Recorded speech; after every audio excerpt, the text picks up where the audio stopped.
I'm a 27-year-old woman, and I grew up in a household where I was never really wanted. My mother made that clear from the moment I could understand words. She wasn't outright cruel in the way you see in movies. There were no harsh insults or physical punishments. But there were small, calculated ways she let me know I wasn't important. I was a burden, an afterthought. My younger brother, on the other hand, was treated like royalty. From the time he was born, it was obvious I was just an accessory in his life. If he wanted a toy, he got it. If I wanted something, I was being ungrateful. If he cried, my mother dropped everything to comfort him. If I cried, I was being dramatic. He was never expected to lift a finger, while I was constantly told to help out because I was the older sibling.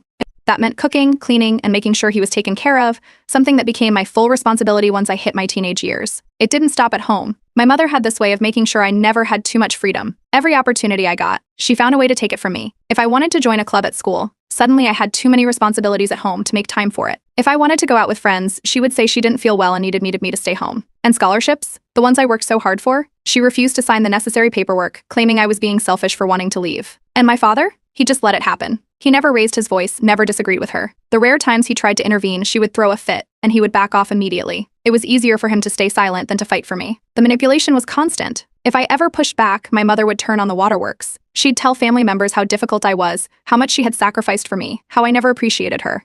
Then I'd get calls from aunts and uncles telling me to be nicer to my poor mother. By the time I turned 18, I was done. I left home for college the second I could, even though it meant struggling financially. My parents refused to support me, so I worked multiple jobs just to get by. It was exhausting, but it was still better than living under her thumb. That's when I met Diane. Diane was my best friend's mom, and she was everything my mother wasn't. Warm, supportive, encouraging. It started small, inviting me over for dinner when she knew I was skipping meals to save money, giving me little bits of advice when I felt lost. But over time, she became the mother I never had. She celebrated my wins, helped me through my losses, and never once made me feel like a burden. And my actual mother? She hated it. At first, she brushed it off, acting like it was ridiculous that I was spending time with some random woman. But as the years went by, and Diane's role in my life became more obvious, my mother got more aggressive. She started making snide comments whenever I mentioned Diane. If I posted about her on social media, my mother would leave passive-aggressive comments or text me things like, "Glad to see you found a real mother.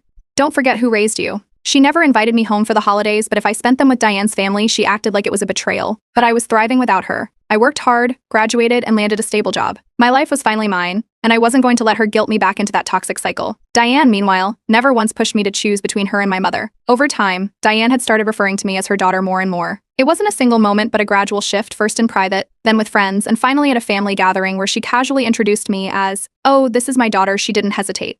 She didn't add a disclaimer. And for the first time, I felt like it was true. Not like a daughter, just daughter. And for the first time in my life, I felt like I belonged somewhere. The moment my mother found out, let's just say, she didn't take it well. It didn't take long for my mother to find out. A few days after Diane introduced me as her daughter at the family gathering, my phone lit up with a call from my mother. I stared at the screen for a second. She almost never called. Most of our interactions were through passive-aggressive texts or, if she needed something, an email with a subject line like urgent that always turned out to be anything but. I let it go to voicemail. 10 seconds later, another call. Then another. On the fourth attempt, I answered. She started off with a long pause, followed by a deep, shaky breath, her signature move whenever she was gearing up for a guilt trip. She wanted to know if it was true, if I had really let some woman replace her. She sounded heartbroken, like she had just found out I'd been leading a double life as a criminal. She kept saying how hurt she was, how she never thought I'd be so cruel. Then came the demand. I needed to apologize. Immediately. Calling another woman mom was a betrayal, she said. Unforgivable. Disgusting. What kind of daughter does that? What would people think? She kept talking, but I wasn't listening anymore. I knew this game. She'd push just hard enough until I broke and agreed to whatever made her feel better. But this time, I didn't play along. I told her there was nothing to apologize for. Diane had been more of a mother to me than she ever was. Silence. Then, a sharp inhale, offended, dramatic. She hung up. I didn't think much of it at first. I should have known better. A few hours later, I got a notification that she had liked an old photo of mine from 2 years ago. Then another. Then a random comment under a post about my work promotion. Not a congratulatory comment, of course. Just a vague, "Oh, interesting." The next morning, more notifications. She was going through my social media, liking random things, making sure I knew she was watching. Then came the texts. She hoped I was doing okay. She was worried about me. She hoped I wasn't being influenced by the wrong people. She just wanted to make sure I wasn't being manipulated. I ignored it. By noon, my brother had texted. He was 24 now, still the golden child, still comfortably nestled under our mother's control. He didn't ask how I was. He didn't check in. He just wanted to know why I was being so cruel to our mother. He threw in the classic lines. She did everything for us. She sacrificed so much. She's devastated. Then came the part one was waiting for. She's your mother. You only get one. I didn't respond. Later that night, I finally called my father. I asked him, point blank, why he never defended me, why he let her treat me like I didn't matter. He sighed. Another classic move. Then he said, I didn't want to make things worse. That was it. That was the reason. Not that he didn't see it. Not that he disagreed. Just that standing up for me wasn't worth the trouble. I hung up. That night, I blocked my mother on Instagram. By morning, she had switched tactics. Family members started reaching out, Some were subtle, she just misses you so much. Others went straight for the guilt trip. I don't know if I could ever do that to my own mother. It didn't matter how I explained it. They didn't want to hear about the years of neglect, the manipulation, the way she only cared about control. To them, she was just a heartbroken mother abandoned by her ungrateful daughter. Diane, of course, saw right through it. She told me something that stuck with me. That love isn't about ownership. That just because someone gave birth to you doesn't mean they have the right to mistreat you. That real family is the people who show up for you, not the ones who expect loyalty just because of blood. That was when I knew. I wasn't going to let her guilt me back into her life. The next text from my mother was an ultimatum. If I'm not your mother, don't ever ask me for anything again. I stared at it for a second. Then I responded, you've never given me anything to ask for. Blocked. At first there was silence. No texts. No calls. No flying monkeys. For the first time in years, I felt free. But I knew better. My mother wasn't the type to let things go. And I was right. At first, the silence was suspicious. My mother wasn't the type to let things go, and I knew blocking her wasn't the end of it. I just didn't expect her to escalate this fast. It started with a warning from a cousin. A short, vague text. Hey, I don't know if you've seen, but your mom has been saying some stuff might want to check Facebook. I didn't need to check. I already knew the playbook. But curiosity got the best of me. Sure enough, her page was filled with vague, dramatic posts. The kind of stuff designed to get sympathy without directly admitting what happened. Things like it breaks my heart when a mother gives her whole life for a child, only to be abandoned for strangers. Some people forget who was there for them when it mattered. Followed by floods of supportive comments from distant relatives and old family friends. You're such a good mother. You don't deserve this. She'll realize one day how much she's hurt you. I rolled my eyes and closed the app. But it didn't stop there. I started getting messages from family members I hadn't spoken to in years. Some were concerned. Others were more direct, telling me how selfish I was, how ungrateful I had become. One aunt even asked if I was being brainwashed by Diane. Then my brother got involved. Unlike me, he never had to question where he stood in the family. He got the praise, the support, the unconditional love. So of course, he backed her completely. Out of nowhere, I got a text from him. No greeting, no small talk. Just one sentence, you're a disappointment. Blocked. A few hours later, I noticed I was no longer following him on social media. I checked his page. Yep, he had blocked me too. At this point, I thought she had reached her limit. I was wrong. A week later, I was at work when the receptionist called me up front. She looked uncomfortable. That was my first red flag. The messages had been relentless. First vague guilt-tripping, then accusations, then outright threats. I knew she wasn't going to stop, but I didn't expect her to escalate so quickly. When the receptionist called me up front a week later, I had a sinking feeling. And there she was, standing in the lobby, looking around as if she had every right to be there, her face set in a tight, forced smile. The moment she spotted me, she started talking, loudly. She needed to talk to me. This wasn't how families acted. She deserved a conversation. After everything she had done for me, I couldn't even give her 5 minutes. People were staring. The receptionist was shifting awkwardly, unsure if she should intervene. I didn't argue. I didn't raise my voice. I just told her to leave. That's when the tears started. She started listing off every sacrifice she had ever made for me. How she worked so hard to give me a good life. How she always loved me. How she didn't understand where. She went wrong. The security guard had seen enough. Within minutes, she was being escorted out, still calling my name, still playing the victim. I went back to my desk like nothing happened. 2 days later, the letters started. Long, dramatic letters mailed to my apartment, pages filled with memories of my childhood, underlined sentences about how much she loved me, guilt trips about how she had given me life and I was throwing her away. I didn't read them. Straight to the trash. Diane didn't even seem surprised when I told her. She just shook her head and said, real love isn't conditional. Then came the next big event, my brother's wedding. I hadn't spoken to him in months, and I had zero plans to go. But apparently that wasn't an option. I got a text from my mother, listing out the date and time, followed by I expect you to be there. You're still part of this family. No question. No invite. Just an expectation. I ignored it. 2 days later, another text, I can't believe how selfish you are. This is your brother's wedding. You really won't put your issues aside for one day. Ignored. Then, a final message from my brother, if you're not willing to apologize to mom, you're not welcome at my wedding. That one? I answered. Good. I wasn't planning on going. Blocked. Apparently that was the last straw. My mother lost it. I found out later from a cousin that she had gone off at a family gathering. Full meltdown. Screaming about how Diane had stolen me, how I was brainwashed, how I was throwing away my family. People were starting to see it now. Some relatives still took her side, but others, they were starting to back away. They weren't defending her anymore. They weren't agreeing with her. If I thought my mother was done after the wedding fiasco, I was wrong. Blocking her, refusing to engage, it only made her more desperate. And when she got desperate, she got messy. The first thing she did was take her smear campaign public. Her Facebook turned into a battlefield. At first it was vague, cryptic posts about selfish children, but then she got bolder, directly calling me out, twisting the truth to make herself the victim. Some people bought into it. Others started pushing back, asking why her perfect daughter had cut contact. The cracks in her narrative started to show. She wrote long, rambling posts about how she sacrificed everything, how I had cut off my real family for strangers, and how it was all so heartbreaking to watch her own child be brainwashed. Some relatives still ate it up, commenting things like, you're such a strong mother. She'll realize one day how much she hurt you. Others just stopped engaging. But that wasn't enough for her. She needed to do more damage. First, it was the Facebook posts. Then, family members started reaching out, urging me to reconsider. The messages grew more desperate, more aggressive. And then, a week later, an email landed in my job's HR inbox. Someone, An anonymous concerned relative had claimed I was unstable and mentally unfit for my position. It didn't take a detective to figure out who was behind it. They wouldn't tell me the name, but they did say the email was filled with vague concerns about my behavior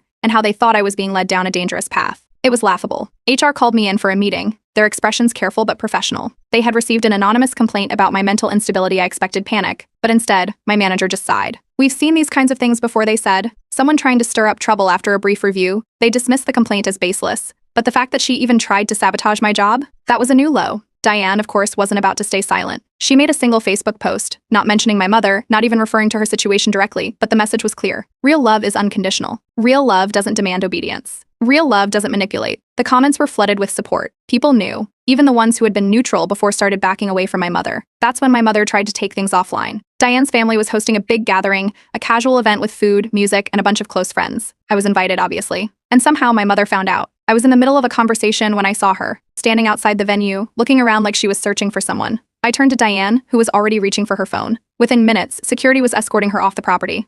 She caused a scene, of course, loud protests about how she was just trying to see her daughter, how cruel it was that she was being kept away. But no one was buying it. That was the moment some of my relatives finally got it. The ones who had still been defending her, still thinking this was just a misunderstanding. They finally saw how unhinged she had become. After that, things started unraveling fast. Diane, being Diane, never asked for anything in return for all the love and support she gave me.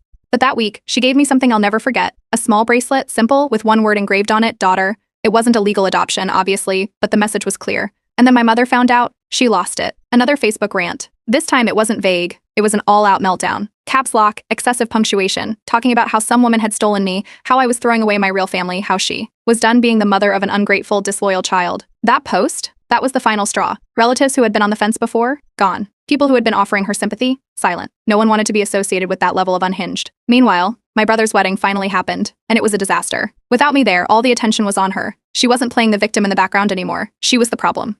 She made a huge scene, got into arguments with guests, and spent the whole night making passive-aggressive comments about how some people abandoned their family. And my dad? Apparently that was his breaking point.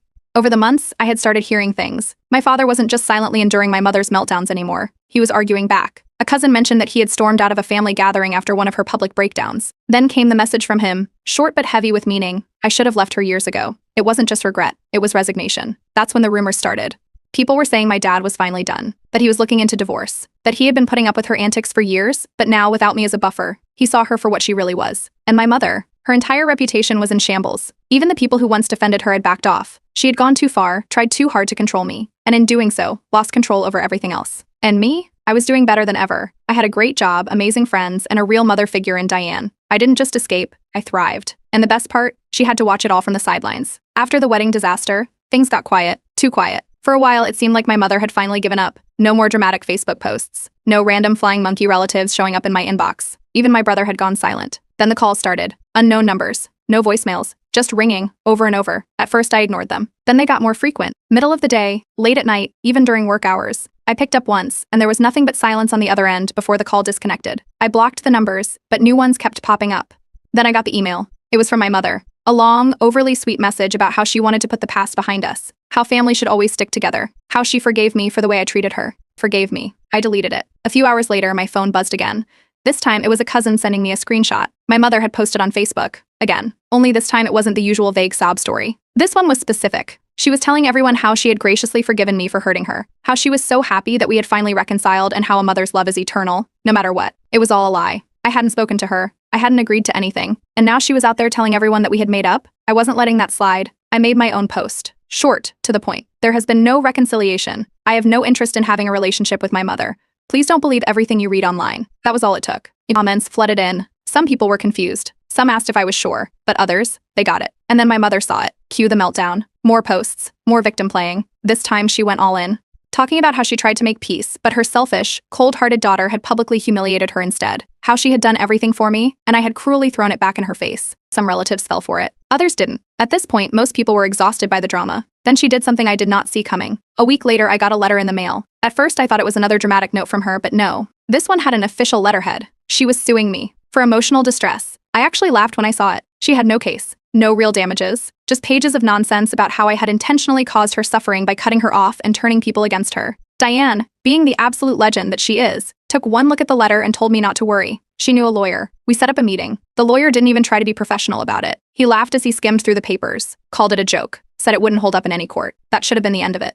But my mother? She doubled down. Instead of letting it go, she went nuclear. Another public meltdown, ranting about how she was being forced to take legal action against her own child because she had no other choice. How she had been pushed to the edge by my heartless betrayal. She wanted people to take her side. Instead, she lost the last few supporters she had left. And then came the final bombshell. Out of nowhere, I got a message from my dad. Just one sentence. I'm divorcing your mother.